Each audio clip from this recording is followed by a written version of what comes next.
দেখুন, সবথেকে বড় প্রশ্ন হলো মুর্শিদাবাদে হিংসার দায় কার? এই নিয়ে তৃণমূলের অন্দরে দ্বন্দ্ব শুরু হয়ে গিয়েছে। দুই জনপ্রতিনিধি দুরকম কথা বলছেন। দেখুন কে কি বললেন।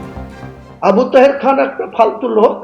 উনি ওই পরিযায়ী শ্রমিকরা বা এই ধরনের ওই যাদের কথা বলেছে যে ইয়ং ছেলে তৃণমূলের, তারা ছিল বলে তুমি দুবারের এমপি হয়েছো বন্ধু।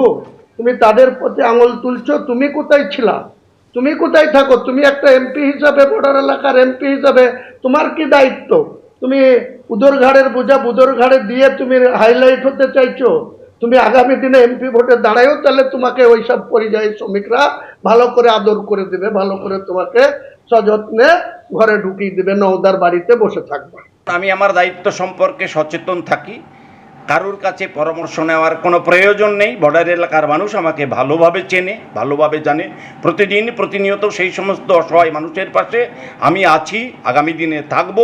তাই বলে কোনো মানুষকে বিভ্রান্তিতে ফেলে দিয়ে আমি ঘোলা জলে মাছ ধরবার চেষ্টা করিনি, এবং যারা বিভ্রান্ত হচ্ছেন তাদেরকে সংযত হয়ে সঠিক রাস্তায় চলার পরামর্শ দিচ্ছি। এটা হুলিয়ান শামসেরগঞ্জের মানুষের কাছে সেই আহ্বান করেছি। একদিন নয়, দুদিন নয়, 3 দিন পর গেছি, সমস্ত মানুষের সঙ্গে বৈঠক করেছি। সেদিন তো সে নেতা যে বড় বড় কথা বলছে মোবাইলে, সে তো সেখানে থাকেনি। আমিই গেছি, আমার নির্বাচনী কেন্দ্রও নয়, কিন্তু আমার একটা দায়িত্ব আছে মুর্শিদাবাদের মানুষের উপরে।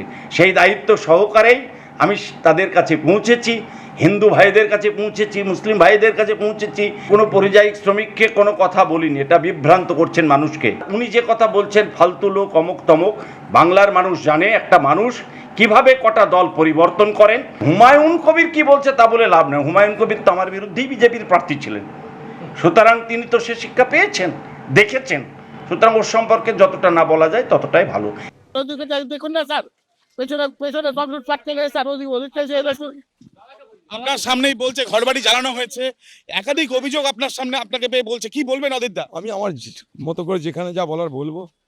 আমরা তো সরকার না, প্রশাসন না, যা শুনছি মানুষের সেগুলোকে নিয়ে বলবো। পুলিশের বিরুদ্ধে একাধিক অভিযোগ বলছি আমরা শেষ পর্যায়ে বলে আরো আমাদের অনেক ইতিমধ্যে আমরা দেখতে পাচ্ছি জাফরাবাদে যেখানে দুজনের মৃত্যু হয়েছে, সেখানে অধীর চৌধুরী, সাধারণ মানুষ তারাও কিন্তু অভিযোগ অধীর চৌধুরীকে পেয়ে তারাও করলেন, এবং তাদের বক্তব্য এই ধরনের ঘটনা কেন, এবং তারাও জানাচ্ছেন যে একাধিক ঘর বাড়ি সেগুলো জ্বালিয়ে দেওয়া হয়েছে, ভেঙে দেওয়া হয়েছে, এবং সেগুলোর পেছনে কারণ কি বা সেই বিষয় নিয়ে অধীর রঞ্জন চৌধুরী তিনি নিজেও যা যা খবর পেয়েছেন, কোথায় কোথায় কারা কারা আহত হয়েছেন, সেই বিষয় নিয়ে তাদেরকে অবগত করলেন।